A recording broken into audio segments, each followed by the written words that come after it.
Halo, selamat malam semuanya. Apa sih selamat malam mulu? Ketahuan kan aku selalu ngerekam ini malam-malam. Kembali lagi sama aku Bumi di podcast Bumi Membaca. Jadi hari ini aku pengen bacain buku baru. Judulnya Kamu Hanya Perlu Pulang. Kali ini aku bakal bacain buku yang beda sih dari buku yang sebelumnya. Buku ini kutipan atau buku puisi kali ya, bisa dibilang. Puisi atau kutipan-kutipan singkat yang membangun. Bisa jadi. Buku ini karangan Stefanie Chandra. Kalau teman-teman yang main Instagram mungkin tahu Instagram kata.puan, karena aku termasuk salah satu followers dari Instagram tersebut sih. Jadi banyak banget kutipan-kutipan dari Instagram kata puan yang aku suka karena membuat diri aku jadi berefleksi gitu. Berefleksi tentang banyak hal dan juga membuat semangat tentunya. Oleh karena Instagram itu, makanya akhirnya saya punya buku ini. Punya buku Kamu Hanya Perlu Pulang, terbitan Transmedia. Buku ini kita coba lihat ya. Diterbitkan tahun 2020. Jadi masih termasuk baru ya. Cetakan pertamanya tahun 2020. Oke. Kita langsung saja baca mulai dari surat. Tapi sebelum ke surat, aku pengen baca dulu di sini. Daftar isinya itu ada bagian pertama, bagian kedua, ketiga, dan dibalik kata puan. Karena aku rasa podcast ini gak akan terlalu panjang dengan bahas langsung satu bagian, jadi aku mungkin akan baca per bab-babnya untuk setiap episode. Oke. Kita baca dari surat yang dikirimin sama Mbak Stefanie ya. Sebelum surat ini sampai kepadamu, aku menghabiskan waktu bertanya-tanya. Apakah apa yang orang-orang tuliskan di selembar surat? Tetapi setelah berhari-hari tak ada jawaban, aku hanya membuang-buang waktu. Tak ada cara terbaik untuk menuliskannya selain menceritakan kejujuran. Itulah yang akan kutuliskan.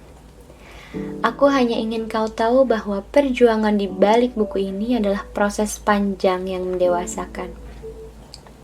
Semoga dengan membacanya, kau ikut serta menjadi bagian dari diriku.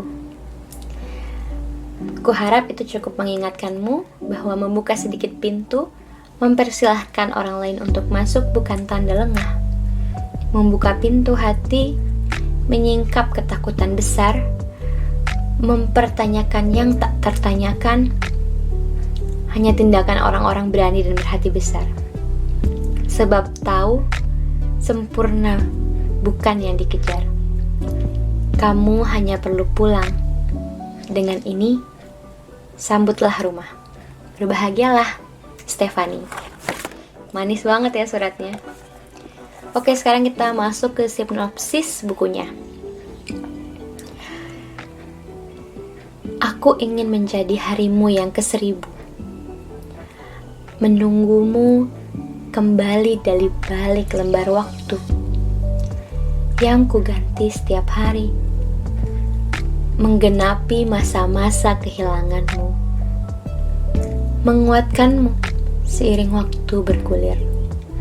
Kuharap suatu hari kamu lelah dari perjalanan dan memutuskan untuk pulang kembali kepadaku.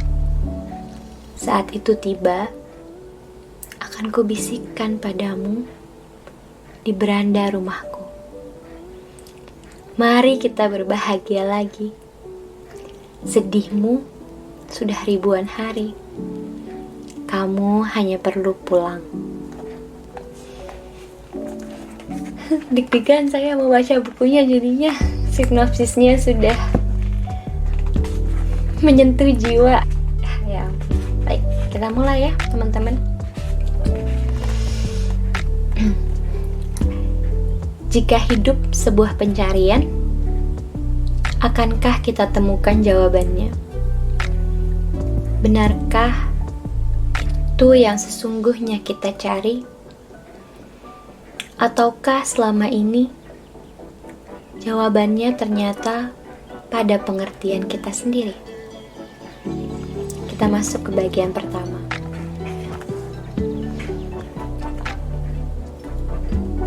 Menurutku, dan aku bisa salah. Manusia disusun oleh banyak hal. Orang-orang di sekelilingnya, cerita hidup yang dilaluinya, penyesalan yang membuatnya terus melaju, caranya melihat segala sesuatu. Masih banyak lagi lainnya. Akan kuberitahu nanti jika aku ingat. Intinya, tak mengherankan kalau manusia penuh pertimbangan dan rasa khawatir. Hidup manusia, hidup kita. Tak pernah hanya soal kita seorang saja. Dalam setiap hubungan antar manusia, kita menemukan diri pada setiap individu yang bersisian hidupnya dengan kita. Mereka yang membesarkan, mendidik, mempertemukan, atau apa sajalah. Tanpa kita sadari, orang-orang itu menjadi bagian dari kita, atau kita menjadi mereka. Dalam banyak hal, apapun yang kita putuskan, cara kita dalam mencintai, makanan favorit, sampai hal-hal yang kita anggap lucu, dipengaruhi oleh mereka yang menjadikan kita ada. Coba pikirkan pelan-pelan padamu. Pasti ada juga mereka yang seperti itu perannya, kan? Padahal siapa kita sudah pasti bukan mereka. Pembedanya sudah jelas.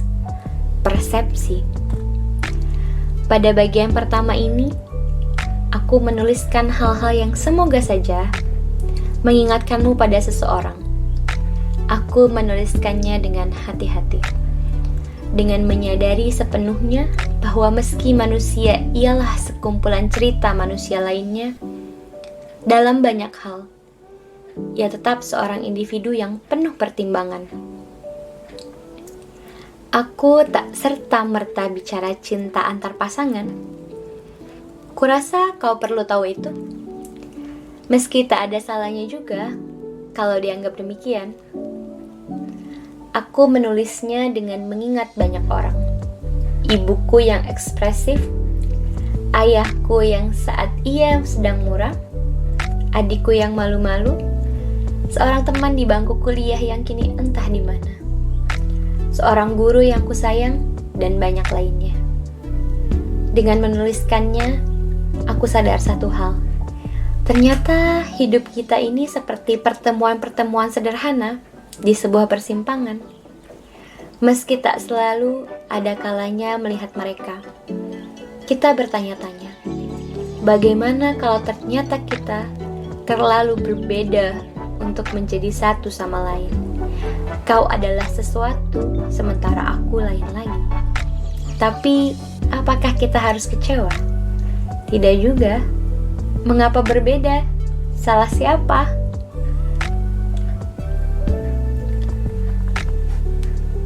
Dengan ini,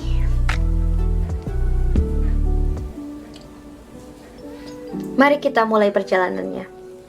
Siapa tahu akhirnya kita paham, kita memang tak perlu sama untuk menjadi bagian dari cerita seseorang.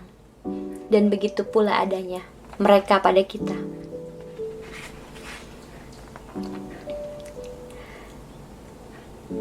Di persimpangan yang membagi jalan hidupmu, mana yang hendak kau pilih untuk dilalui? Kalau tak juga bisa kau putuskan, Mungkin jawabannya sama dengan kemana kau ingin tiba pada akhirnya. Puisi selanjutnya. Tamu di siang bolong. Bukan puisi sih, cerita pendek mungkin, karena terlalu panjang untuk puisi. Ada yang mau bertemu di selasar depan, Du. Ada suara lembut Bikmar kudengar di balik pintu kamar. Ia mengetuknya 3 kali sebelum hening. Dari dalam selimut, aku menghembuskan nafas. Lalu bertanya setengah hati, "Siapa, Bi?" Kudengar kenop pintu diputar, dan sosok paruh baya Bikmar muncul, menghampiriku perlahan. Ia mengenakan setelan dasar warna tanah. Kurasakan ia duduk di tepi ranjang. "Bukankah seharusnya kamu lebih tahu?" Setengah mati aku menahan air mata. Aku sedikit berharap Bikmar akan berlalu menutup pintu, meninggalkanku sendiri. Tapi ia paling tahu hatiku terlalu sayang. "Temuilah, memang apa yang dikhawatirkan?" Di balik bantal, aku menelan ludah dengan susah payah. Setelah detik-detik yang terasa panjang berlalu tanpa penjelasan, aku bangkit, duduk di sebelahnya. Kurasakan cahaya matahari meninju wajahku yang sembab dan telah sedikit basah oleh air mata. "Bi, aku ini sudah ditinggal berapa kali?" Tanyaku meski sebenarnya aku tak benar-benar ingin tahu. Air mataku jatuh ke pangkuan. Bikmar mengelus punggungku. Kurasakan kasih sayang yang amat dalam. "Manusia selalu punya pertimbangannya sendiri, Nduk," jawabnya. "Dan ingat, yang namanya manusia tidak sempurna." Ia menghentikan ucapannya. "Bikmar tak paham," aku menggelengkan kepala. Bukan karena tidak setuju, tapi aku berusaha menyingkirkan ingatan yang tiba-tiba datang tentang perempuan di balik tumpukan-tumpukan kertas. Perempuan yang pulang terlalu malam di hari ulang tahunku. Perempuan yang memilih pergi tanpa kabar waktu aku tengah berduka atas kematian bapak. "Bibi paham," jawabnya pelan. Ia menghentikan elusan tangannya sambil berkata, "Justru karena Bibi paham." Suara Bikmar terdengar jauh dan kesepian. Aku menoleh padanya. Dari sudut mataku, kulihat kilauan air mata mengalir di pipinya yang keriput. "Bikmar juga punya anak perempuan di kampung," jawabnya. "Tapi Bikmar sebatas melahirkan, Du. Tidak ada di sana waktu ia naik kelas. Tidak ada di sana membacakannya cerita sebelum tidur. Tidak membesarkannya sebagaimana Bikmar membesarkanmu, bahkan sampai ia jadi ibu." Tangisku reda sepenuhnya. Benarkah? Seketika pikiranku berkelana jauh, bahkan sangat jauh. Benarkah seperti itu?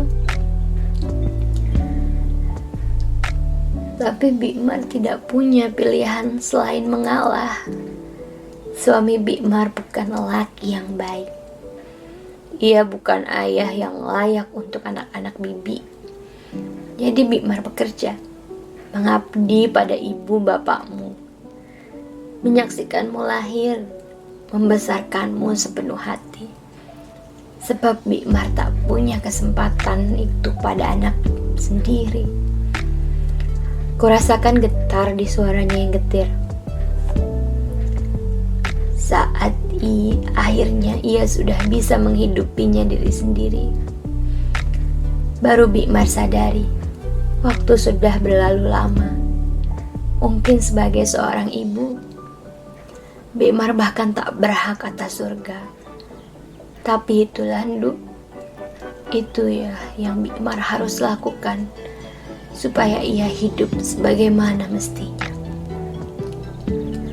Setiap kali ingin kembali ke kampung, memulai semuanya dari awal lagi, Bikmar sudah terlalu malu.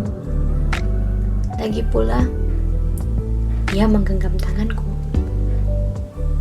Bikmar teringat padamu. Aku memeluk Bikmar dengan hati-hati, seolah takut ia akan hancur berkeping-keping. Ternyata pada kenyataannya, aku tak pernah benar-benar mengenalnya. Kurasakan cintaku yang sepenuh-penuhnya pada sosok ibu yang tak pernah kupunya ini. Betapa rindu, betapa rapuh. Jari-jarinya merengkuhku perlahan. Isaknya lirih sekali menyayat hatiku. Kami berpelukan lama.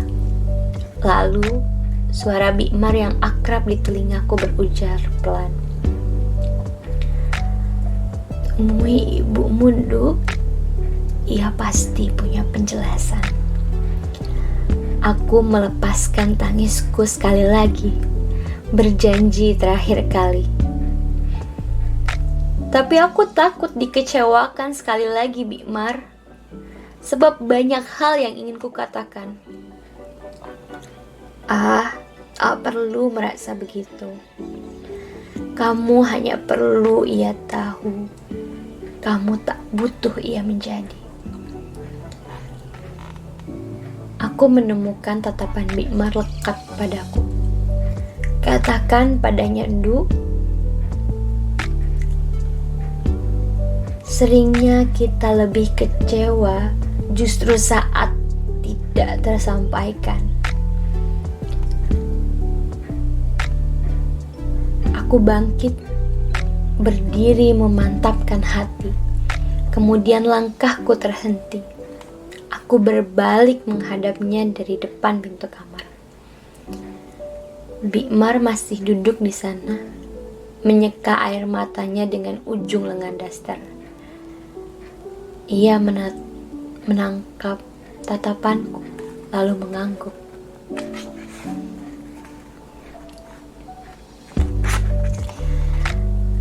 Oke. Itu tadi cerpennya. Sekarang kita masuk ke subbab Kau Adalah Sementara Aku. Jadi di dalam subbab ini hampir semuanya dimulai dengan kalimat kau adalah sementara aku. Oke, mari kita simak ya.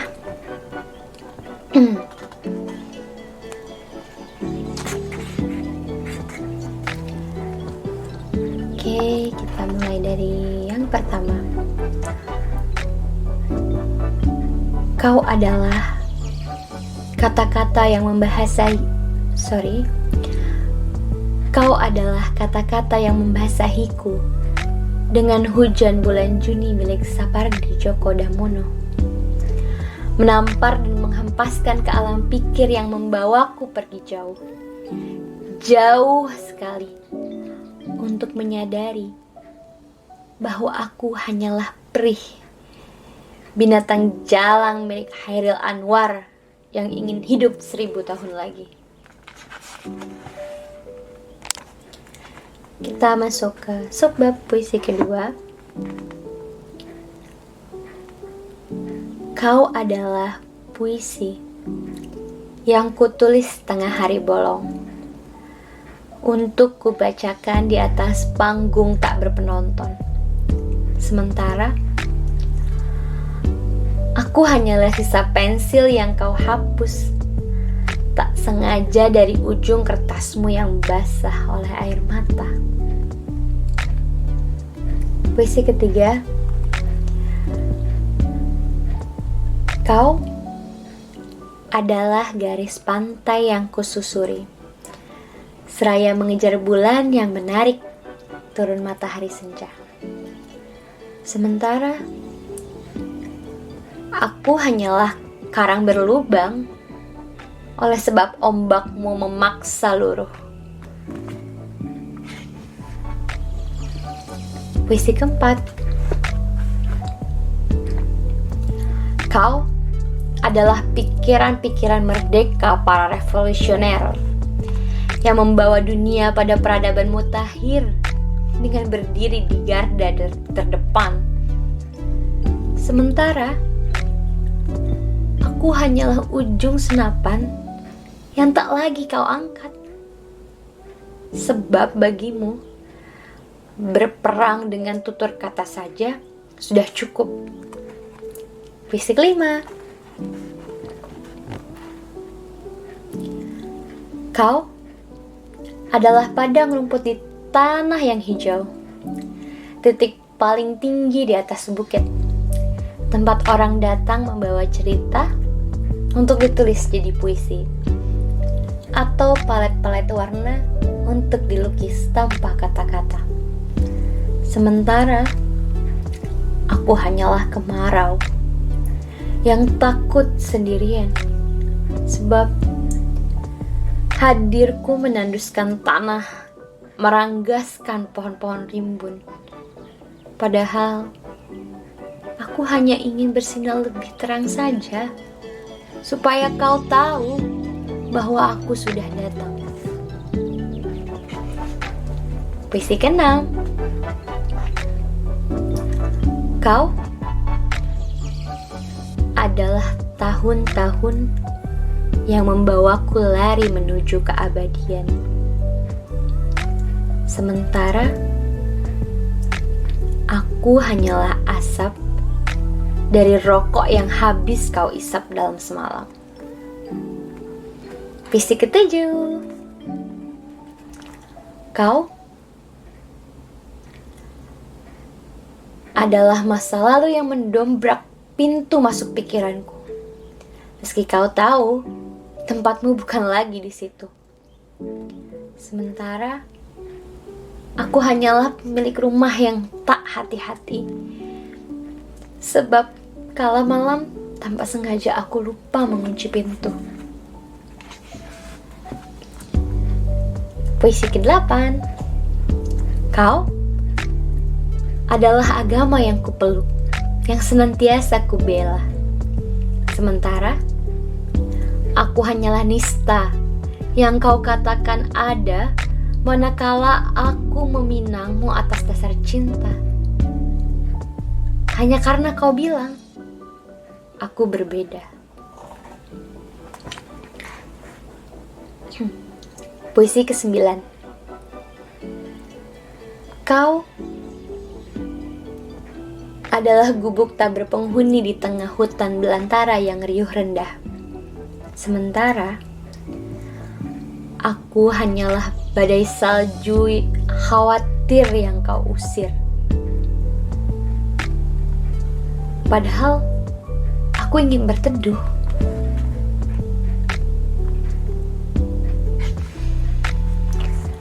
Puisi ke-10. Kau adalah samudra yang menggulungkan masa, memecahnya di pesisir rinduku yang membentang sepanjang Samudra Hindia.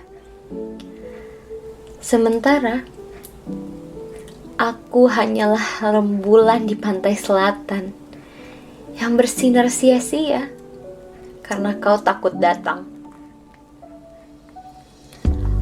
Puisi ke-11. Kau adalah udara yang kusentuh, aroma yang kuhirup, serta cahaya yang membawaku pada bumi yang hangat. Sementara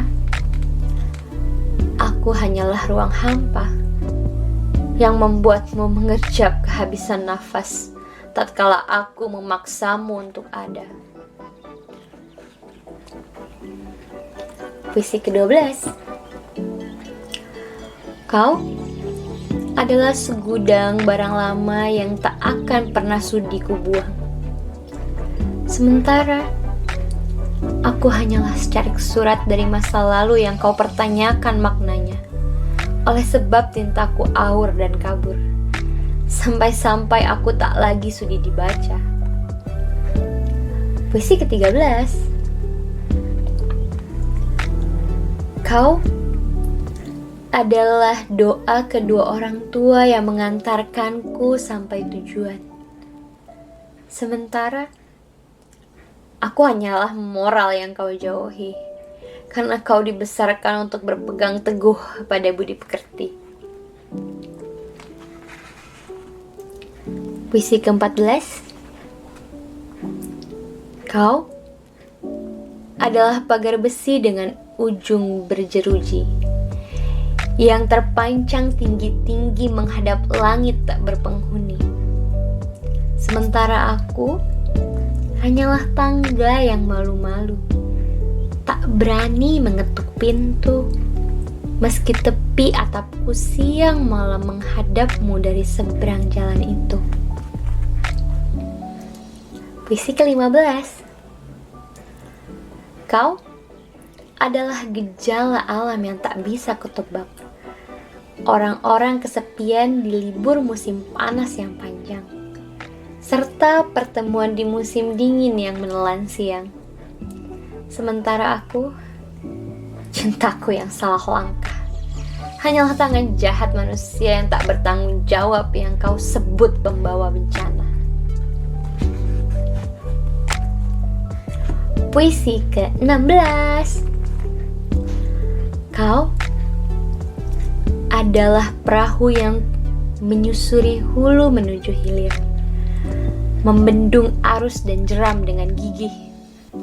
Sementara aku hanyalah kayuh yang kepayahan, oleh sebab kau berlayar jauh dan aku tak cekatan mengimbangimu dengan sampan. Puisi ke-17. Kau adalah tutur dan tatar yang kupelajari di kelas tata bahasa. Sementara aku hanyalah logaritma yang tak pernah selesai kukerjakan karena kau kesulitan membaca angka. Puisi ke-18. Kau adalah secangkir kopi hangat yang banyak diceritakan orang, yang disejajarkan dengan fajar selepas pagi buta atau senja yang keemasan. Kau menginspirasi mereka agar menuliskan banyak puisi cinta atau lagu, atau bahkan keduanya. Sementara aku hanyalah pena yang berusaha menjelaskan rasamu. Meski padaku, kau tak lebih pahit dari pekat gelaga. Puisi ke-19. Kau adalah kilau warna bumi di rembang petang, menghadirkan nuansa, menghadirkan rasa. Sementara aku hanyalah bayang-bayang daun dan dahan yang kau ciptakan untuk menari, untuk dikagumi, dan diusir pergi ketika malam akhirnya menjemputmu pulang. Puisi ke-20. Kau adalah khawatir yang kudoakan, sementara aku doa yang kau khawatirkan. Puisi ke-21. Kau adalah jejak-jejak kebingungan yang tersesat di tengah hutan. Sementara aku hanyalah jalan setapak yang terlalu cepat membawamu keluar.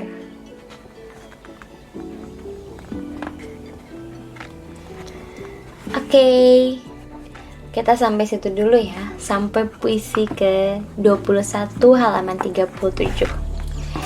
Semoga podcast kali ini sedikit menghibur dari buku-buku serius yang dibacakan ya. Sampai bertemu lagi di episode selanjutnya. Bye bye.